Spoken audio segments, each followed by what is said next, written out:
This is Coach Clemens, X&O The Joes, looking at the beauty of a transition from the 33 defense into this new three high safety look.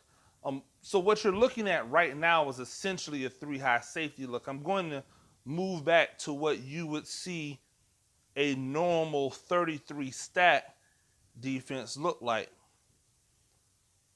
And what you notice, and depends on where you play your safeties, obviously. We'll say you're playing your safeties on the outside. What you'll notice, really, is that there's not a lot of difference between what you're doing in a 33 stack versus what you would be doing in a three high safeties look. And I'll tell you why. In the 33 stack, these guys are D-gap defenders, these outside dog, ponies, whatever you would call them in your defense.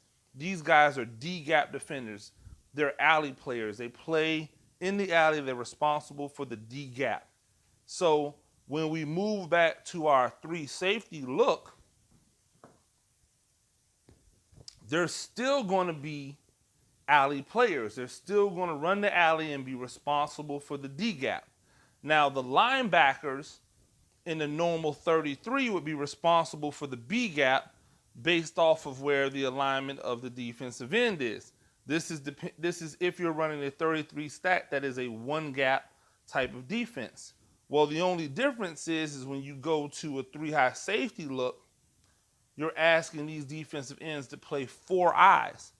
That means they're going to play on the inside eye of the tackle, which means that they naturally have the B gap. Now, in order to keep offenses from just trying to throw bubbles all day, these linebackers widen out and they apex between the number 2 receiver and the tackle. So they want to try to get in between the number 2 receiver and the tackle. The Mike backer stays stacked, but the free safety now shades to the side of the running back, so that he's almost like a number 3 robber in this case. So now we've adjusted into the three high safety look from the 33 stack. And if we were to get a run, so you can see the run fits, we have our ends into the B gaps, our linebackers, outsider C gap guys. The nose is going to take one A gap. This linebacker would be responsible for another. You have your safeties that are able to come up to be D-gap alley guys. You got your free safety as your free hitter. So everything remains the same from that standpoint in a three high safety look. The other element is the corners. Because you have three high safeties means that your corners not only are pressing your number 1 receivers, your outside receivers, but they're pressing them to funnel them back inside, because they know that even if they got beat over the top, they have over the top help. So they really get an opportunity to be hella aggressive on the outside receivers. So we bring our guys back, and again, you can see what we've got going on as far as their alignment.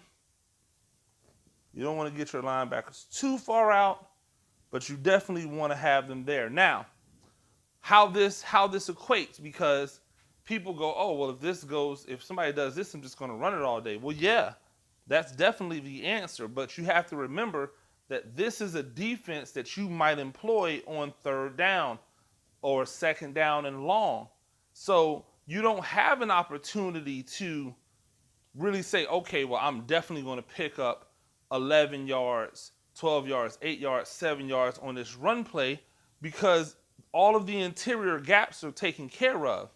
The 2 B gaps and the 2 A gaps are taken care of by these 4 defenders. C gaps are ready, D gaps are ready. So where are you going to run the ball? Especially in an obvious pass situation.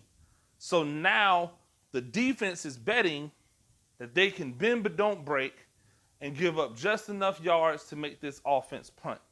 So That's just a quick little diagnosis of how you take and change the 33 stat defense into a 3 high safety defense. I hope you enjoyed it. As always, follow me on my YouTube channel. Subscribe to the channel if you haven't. You can find me on all social media platforms at Gene Clemens. For X's and O's The Joes, we'll catch you next time.